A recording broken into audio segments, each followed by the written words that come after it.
Welcome back to another episode of the podcast we call The Unknown. My name is Michael Volpe. I report from Chicago, Illinois. That's in Cook County, Illinois, and I write at michaelvolpe.substack.com. My podcast partner, as always, Richard Luthmann, reports from near Fort Myers, Florida, in Lee County, named after Robert Edward Lee, the general of the Army of Northern Virginia, but generally considered the general of the Confederates, the losers of the Civil War.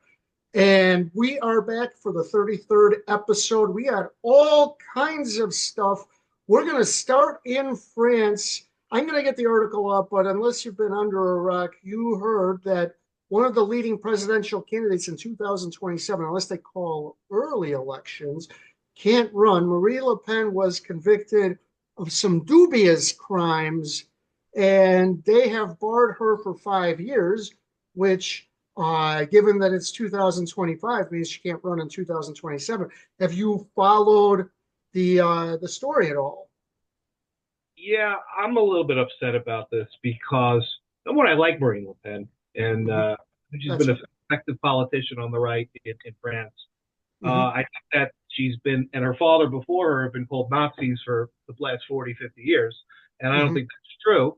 But what Mhm. it really it portends this trend of really lawfare Mhm. and it's like fascism almost socialism. I don't know what to call it, but it's not democracy as we know it. It's where you use the legal system or the governmental system to target political enemies, and it used to be limited to African and South American very unstable democracies. Right. Now it's come into Europe, it's come to the United States, it's in Canada, it's all over the place. I mean, it's becoming scary. It's a scary trend that we're seeing. Right. Yeah. Vladimir Putin, when he's not killing his political opponents, jails them like Mikhail Godorkovsky and Alexei Navalny, who died in jail. And I think the guy in Romania, I think I got the country right, was also barred from running. So this seems to be a trend. I don't know the details of the case. The dubious part is that all of these alleged crimes happened about a decade ago. So that seems like lawfare. And you're right. You're removing your political opponents not at the ballot box, but through the courts, which definitely seems wrong. She can appeal it. She's not going to be in jail. They're just going to make her a million times more popular. So this will play out. So we'll see what happens. You think But she's for get a Trump effect, Mike? You think she'll get a Trump effect out of this? I absolutely. When you do lawfare, you become a lot more sympathetic as you're taking on the system. By the way, the Trump effect, I don't know if it was a tweet or what she put out, but she said the deep state, she actually used the term deep state, is after me. All right, so that's enough on Marie Le Pen. We have a segment where I find a negative article about one of Trump's appointees, not cabinet members, because there's only a limited number of those. And you defend that person blindly because that's how you are. And My rule. so I have, and let me see if I can find it. Here we go. All right. So this is an article about Steve Witkoff, the history of Trump's man to negotiate world peace should worry everyone. And Witkoff, he's a czar, and I'm trying to remember what czar he is, but he's involved in the negotiations with Putin. He's involved in negotiations with Hamas, possibly with Iran. He is a real estate developer, buddy of Trump. They play golf all the time. He has zero foreign policy experience. They go through the Independent makes this like it's really shady because Witkoff became buddies and business partners with a guy at Lehman before Lehman blew up. I think that's nonsense, but he has no foreign policy experience. And the way things are playing out in Russia and the Ukraine is showing it. Tell me why this guy is the right man for the job. Well, if you look back at the past administration, what foreign policy experience did Jake Sullivan have before he became the NSA, National Security Advisor? Mm-hmm. And even to a certain extent, what does Mike Waltz have as National Security Advisor beyond being a Green Beret? In Mm-hmm. deep level, does he have an advanced degree from the Kennedy School? Does he have an advanced in the School of International Public Affairs from Columbia. No, they don't. But what this guy's job is, and is a very specific job that the President of the United States has full confidence in him to do, to go and negotiate on his behalf and communicate his message. And that's where his technical skills lie. He's a great negotiator. In New York real estate, that is, the lion's den of negotiation. If you can go in there and you can negotiate, you can get out alive, and then you are a skilled negotiator. That's the thing. And that's where Trump has the confidence in Witkoff. That number one. Number two, the post that he has for him is for Middle East Peace, East Peace envoy, Steve Witkoff. And he has someone who's been committed to that cause for decades. So I think he's ultimately qualified for the role that Trump has him in. Right. And things are going swimmingly in the Middle East. I interviewed Jake Sullivan in 2016. I think Sullivan had plenty of government experience. I don't know what and NSA is not foreign policy. As far as Waltz is concerned, I'd have to see what committees he was on. But if he was on the Intelligence Committee, that's partially where you get that kind of experience. But through I'm sorry. He's a Green Beret. He was a special. Green Beret as well, but his experience in being in Congress is where you get some of that experience. This guy has zero foreign policy experience. I think it's playing out with the Great Fear. That's the Independent, by the way, from England, that had that article. I think the point is well taken, given the way that things are playing out. Now, I don't want to give the impression that I am anti-Trump, because I am against some of his policies. So I wanted to show you one of his policies that I think is working out very well, and then we're going to go back and show you some stuff that's not working out as well. And so now this isn't the entirety of the Mexican border, but look at this graph. Right, hold on, where is it at? Oh, right here. This is amazing. So October of 2024, 24,000 border crossing contacts with an alleged illegal alien. And as you can see, they went up from 2022 to 2023, 2024, they were down slightly. But look at this. From 106,000 in the first full month under Trump, 11,709. That is an enormous decrease. This isn't the entirety of the Mexican border, and we talked about this before. Jay Johnson, when he was the DHS secretary under Obama, said he knew if he was going to have a good day or a bad day, whether or not he heard there was more or less than 1,000 border contacts with an alleged illegal alien, which means 30,000 a month is the magic number. And Trump is well under there. He has all but stopped the flow of illegal aliens crossing the Mexican border. Tell me how great he is. Oh, Trump's great. Trump's the best. And the fact is that it started after November 5th. It right. started. And it did. And you can see the numbers actually decrease right after the election. That's correct. Yeah.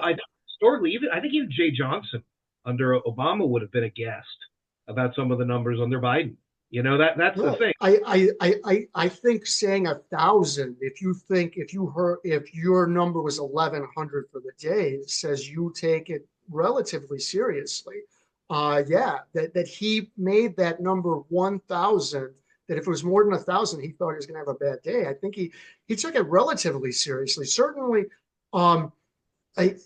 he a lot more seriously than anything under Biden. And also Obama, for people who don't know, deported more people than any president in history, not only in terms of raw numbers, but per year. So Obama wasn't great on the border, but, compared to Biden, he was. Obama deported people. Your favorite president, Bill Clinton, deported people. Right. The thing is that there's always been this. Bush was out of control in the sense that the borders, we had the development of Homeland Security under him, and so it only happened really recently where this idea we have an open border. It was never something that was part of American policy. It was Oh, something that was, even implicit in voting for one party or the other about border security. I don't know, it, and it's kind of backfiring on the Democrats politically too, because the idea of bringing in Hispanic Americans, or naturalized Hispanic people over the past 30 or 40 years has kind of, in many ways, helped the Republican Party. You have a more conservative group there, a very Catholic group, a very socially, definitely. oriented group. So the idea that you're bringing in these workers for seasonal crop picking and everything else, and they're going to naturalize and become Democrats, maybe for a generation, but now it's really starting to take the opposite direction. So, All right, Clinton may have deported people, but Bush, Clinton, Bush Senior, they did not enforce the border with any kind of seriousness, not the way that that President Trump did from 2016 to 2017, 2021, and so far. No one has, except for maybe Dwight Eisenhower, on the border, the way Trump is. And he is showing that if you make a commitment to it, the border can be orderly, even though it's a very, very, very long border with Mexico. On the flip side, he is using the Aliens Enemies Act, and you love it, and I am not a fan. So first, we got a couple of things we're gonna talk about. So the first one, and let me find it. This is a New York Times article which goes through the so-called evidence that ICE was using to identify someone as being a part of this group right here. And then they would use this act, which means they didn't have to go in front of a judge. They could just throw them onto a plane, send them to El Salvador, and they wind up in prison. And what it says is the Trump administration has granted itself the authority to summarily deport Venezuelan migrants accused of being members of a violent street gang on the basis of little more than whether they have tattoos or have worn clothing associated with a criminal organization, new court papers show. And this includes, and I need to find him. No, I think I went too far. I think it's right here. Yeah, right here. This guy right here was accused of being, and he's a gay professional makeup artist who was accused of being a part of this group because he had tattoos that said "Love Mom," and now he is in this El Salvadorian prison. And I'm sure you're going to defend this policy regardless of how wrong-headed it is. So go ahead.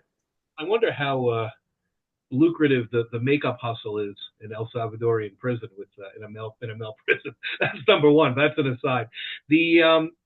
Look, the fact of the matter is this. The law enforcement and the Secretary of State has the ability to look at this stuff in the first instance, right? And that's and the idea that you have due process is for citizens. And that's totally inaccurate. Due process is for everyone. It is for everyone. Are you saying that if an illegal alien is accused of murder, you can just send them to the gallows without a trial? No. No. You can choose not to prosecute and deport them forever to a foreign prison under a treaty with another country. The fact is, the idea, the post-war amendments and the jurisprudence since then, even the Warren Court, this all predates that. This predates, and it's more primal to the structure of the Constitution than any of this stuff. You think that people get due process? You think some Chinese national in China gets due process because they in China. Anywhere in China that they did a transaction based in U.S. dollar currency, and so that they should get the protections of the law based on that? No, that's the attenuated argument you're making. Just because there's a U.S. hook, these people have to get due process. No, that's right. not. No, they have to get. You're equating jurisdiction with due process. The government may take jurisdiction over things, related to U.S. interests. But the government does not have to afford due process to individuals unless they're entitled to it. And these people aren't entitled. Everyone on American soil is entitled to due process. That is one of the most un-American statements I have ever heard. This is the problem with using the Alien Enemies Act, which is only supposed to be used under a declared war. Or this, yes, it is. Because you are not affording these folks due process, so you send gay makeup artists to one of the toughest prisons in El Salvador, and he is not the only one mistakenly sent to El Salvador in one of the toughest prisons. How many else do you have?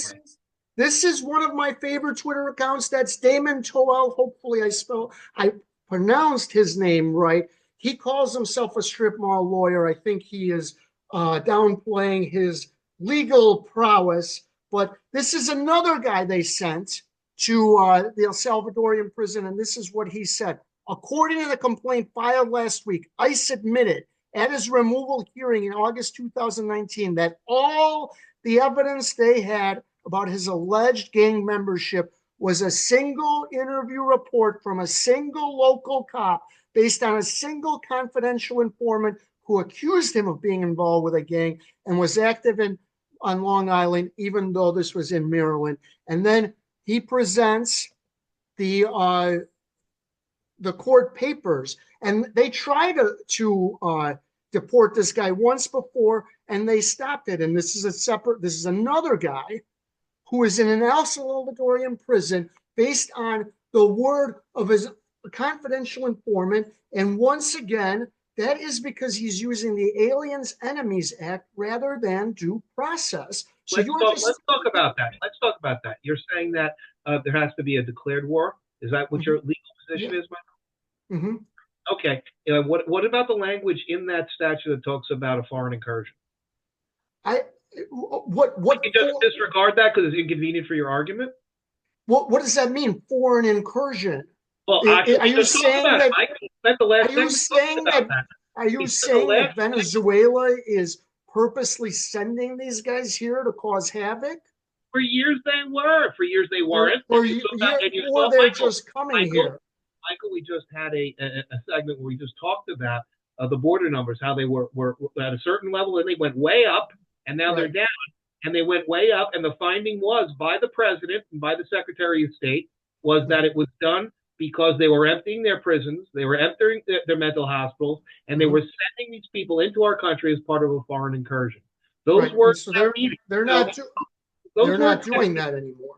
Because they're not doing that, but you can enforce the results. Just because they're not that they turn the spigot off the pipe doesn't mean the crap isn't everywhere and you don't have to clean it up.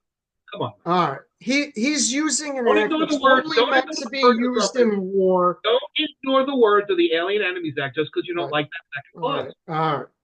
It's only supposed to be meant, and it's only been used during a declared war. He is misusing it. The judge that you want impeached is almost entirely right, and we are seeing the results. You're sending gay makeup artists and people who some informant said one time was a gang member to one of the worst prisons in El Salvador, and you're fine with this. You don't care if all of these guys. They're not entitled to the Warren Court's criminal law protections. I disagree with anyone who does believe that. All right, they don't need criminal. They need a hearing where their lawyers get to present evidence. You're talking about informants. You're talking about this. You're talking about that. It is the absolute unfettered and I believe unreviewable judgment of the Secretary of State that we're talking about here. That's what we're talking. One person gets to decide if hundreds of people get sent to El Salvadorian prison. And you're fine with that. Donald Trump, the president of the United States. And you're fine if Donald Trump gets to just on his own decide if hundreds of people get sent with no judicial review. I'm not fine with it. Millions upon millions of Americans were when they voted on November. Right. And that's who's fine with it. All right. If you say so. All right. So we have an Elon Files segment. I didn't get it up, but we got a. First of all, let's start with this. I didn't get the results up, but we talked last week. There was a big Wisconsin Supreme Court race. The male is a clone of Antonin Scalia. the female, a Democrat, is a clone of Ruth Bader Ginsburg. That's probably not completely fair. She won pretty handily. He conceded. Elon gave a fair amount of money. Actually, I guess it's all relative. He really gave almost nothing compared to what he has. He pisses more than that. But be that as it may, he in February backed AfD in Germany. They basically came in at the exact same amount as they were polling before his endorsement. Now he's lost this race. Is his power fading? Is he not going to be able to be the global political power broker that he wants to be? You have to understand Wisconsin and how it was, the last several presidential elections. It's been, by percentage points, Mm-hmm. and the fact is, it's generally a blue state. Wisconsin is generally, you got Milwaukee, and you got a lot of urban areas that's just the areas. Right. She outperformed Kamala though. So I don't think that Elon's endorsement helped this guy at all in Wisconsin. Lost by 10, right? He lost by 10 points. So Right. I don't think he was there in earnest. It's not like Elon was doing what he did in Pennsylvania for Trump, where he was there for a month and a half and hitting Right. everything down and everything else. He was there for a while.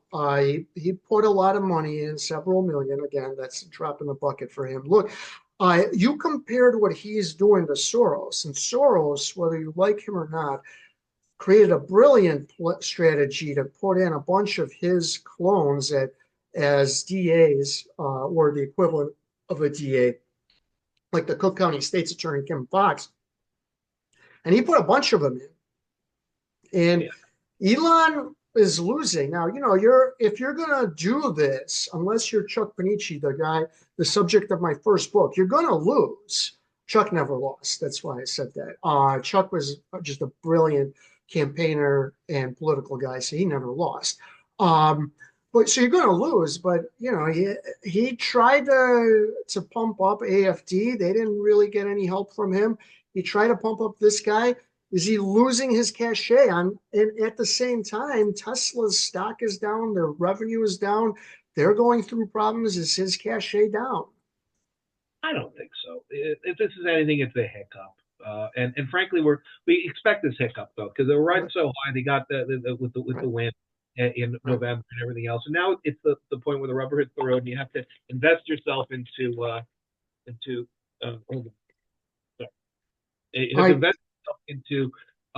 all sorts of different areas to bring your to get everything moving. Doge is a perfect example of this. That it's going to take some time to get to his plan to take hold and take effect. He'll take a short-term hit, but I think he'll be good in the long term. That goes for Tesla too. Tesla has strong fundamentals. It's a great buy, I think. So I think he's going fine. He's got to just steer the short-term storm. That's all. The PE on Tesla is huge, considering that their revenues and earnings aren't increasing the way they need to be. But any entrepreneur, anybody who operates at this level, goes through a lot of trying times. This isn't the first time for him. He's always overcome before. So don't underestimate Elon. Now, it's about a week old, but you and I both watched the Brett Baer interview with Elon and the rest of the top of the team at Doge, the Department of Government Efficiencies. Your thoughts on the interview? I love Brett Baer's hair. That's number one. He's got the greatest hair on television. Mm-hmm. But I think it was a good interview in the sense that it shows the depth of people. You said this yesterday when we were talking about how he went into his Rolodex, I think, and picked some of the best and brightest that he saw.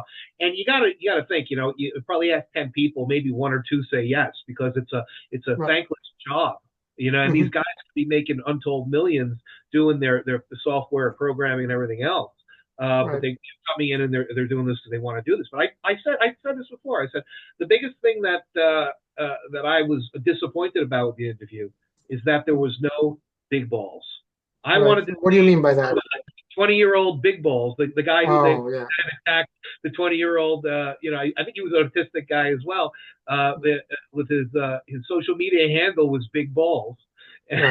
So he's become like a bit of a sensation, Right. you know, on the internet and on social media and on X. Right. His reports on what's happening with Doge. I wanted to see him there, but obviously, I think that Elon kept it buttoned up and he brought the high level people and he kept it very Mhm. professional.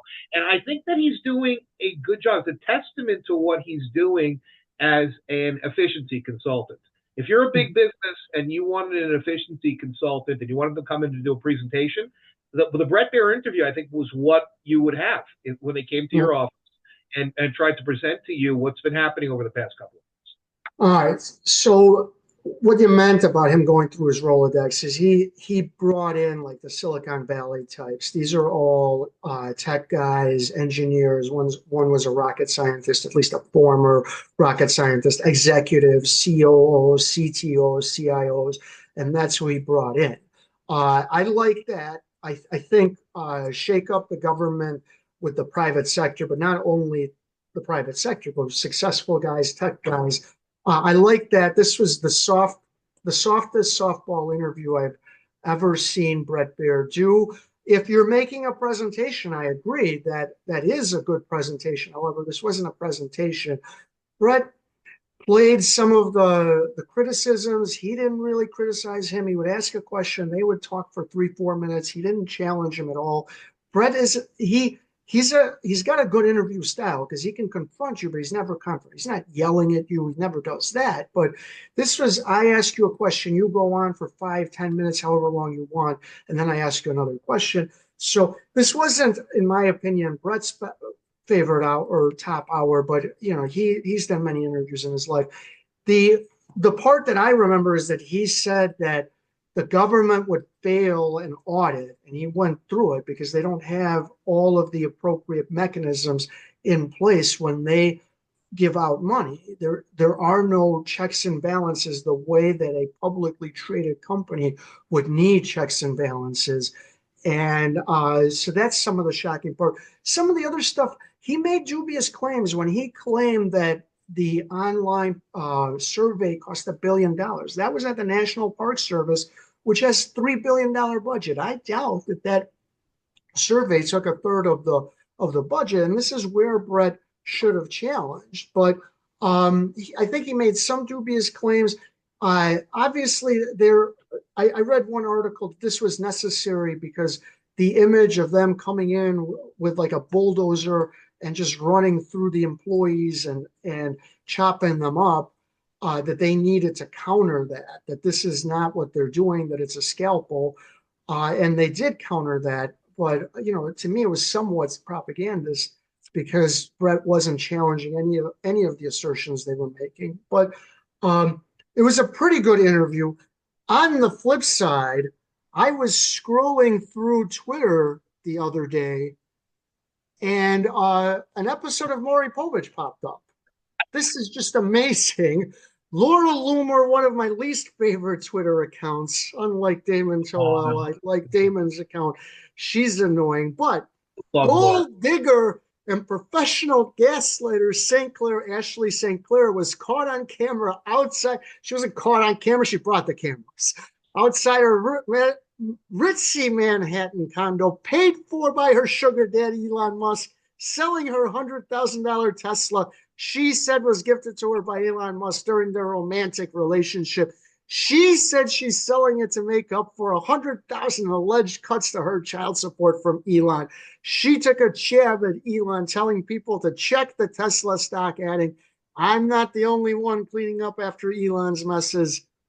Ashley, as I reported, has hired anti-Trump lawyers to sue Elon Musk. He was ordered by the court to take a paternity test. And Elon responds, and this is just a shameful response by Elon. "I don't know if the child is mine or not, but I'm not against finding out. No court order is needed. Despite not knowing for sure, I have given Ashley $2.5 million, approximately what he gave to the Wisconsin race, and I'm sending her $500,000 a year." What are you suggesting, Elon? That Ashley's a whore, a two-timer? What do you mean? I'm not sure. It could be your child, right? Because you did have sex with her, but you're suggesting she may have had sex with other people. Is that what you're saying? Also, Elon, your son or daughter is 6 or 7 months old. You need that court order, Elon, because if you didn't, you would have done the DNA test a long time ago. But anyway, his whole entire private life is playing out. He's got 14 kids. He's seen this child 3 times. She's taken him to court.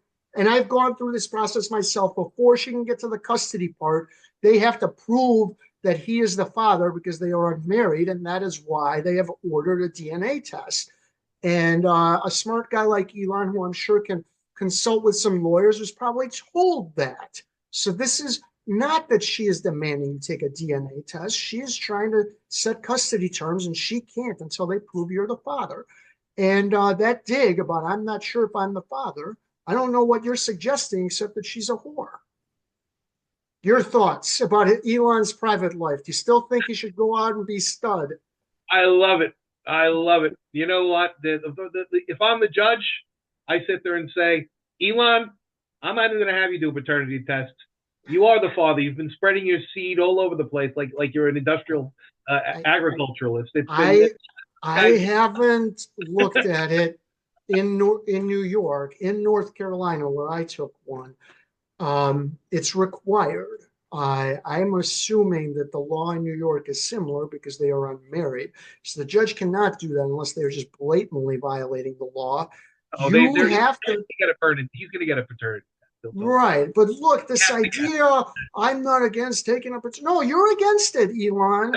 All right. It was $520 for me. I didn't like paying it, but I could eat and sleep and have roof over my head despite paying it. You can afford the $500. All right. It's not hard. You have a private jet. And I'm sure wherever the DNA test, it's near wherever you live. The whole thing is opportunity, just ridiculous what he did there. I think Absolutely the part of the whole thing, though, is that this was an impromptu discovery of her selling her Tesla. Right. And look, that media just happened to show up. Right. No, of course she called him. Look, is she a gold digger? Maybe. You know what? Maybe you should have thought of that. This is the greatest lottery ticket that you can get. Yeah. Look, you and I have both done a lot of custody. It's not as good as you think to get pregnant by a rich person. You don't know what's going to happen once they get it to court. So yeah, maybe that's what she was thinking. And if that's what she was thinking, she may be in for a very rude awakening. He may try to get custody of the child so he doesn't have to pay her. But I think he is paying her to get rid of her. And you got a newborn that's probably going to spend very little time with that newborn's father because this guy likes to get women pregnant. He just doesn't like to take care of the child besides financially. Well, think about it. If you're from her perspective, you basically, have a child now that has the genetics of one of the great minds of our generation, maybe of in modern human history. So I think she's done good there for her kid. Her kid's going to probably do very well from that perspective, and I think the kid's going to get taken care of financially. Yeah, it's not. I don't think it's the greatest situation for being raised and spending time with the biological father, but it is what it is at this point. You have a kid, the kid's being cared for, and as long as that happens, I think that that should be fine. I think that the tabloid value of this is going to be very high. We're going to hear a lot about this. It's a soap opera saga. But I want to go back to the point about Laura Loomer. You may not like Laura Loomer, but I think she's extremely effective as a journalist, even though she's got her job now as doing what she's doing. But she's she's extremely effective. What she said, I think, didn't she say a few weeks ago about Boatsberg's daughter? Was she the one that said about Boatsberg's daughter? She may have. I'm not sure that's a conflict of interest. She says a lot of things. Some of them are correct. Some of them are not. She's extremely inflammatory. She knows how to get attention. It helps her because she gets a lot of attention. And now that Elon has brought everyone back, because she was canceled by pretty much everyone for a while, she can generate attention. It doesn't necessarily help Trump because she goes, she went after Marjorie Taylor Greene a little while ago, other Republicans, and she said, she suggests that I think Casey DeSantis made up her cancer. She says all kinds of stuff. Laura Loomer to me is a very distasteful individual. She throws bombs, but she throws bombs. Yeah, no, and some of them are correct. A lot of them are not. Anything else you wanted to add on Laura, current events, Elon? Do you want to see him have a 15th child? He's had two in the last 7 months. I want to see him spread his seed. I want him to go multiply little Elons everywhere. All Whatever. right.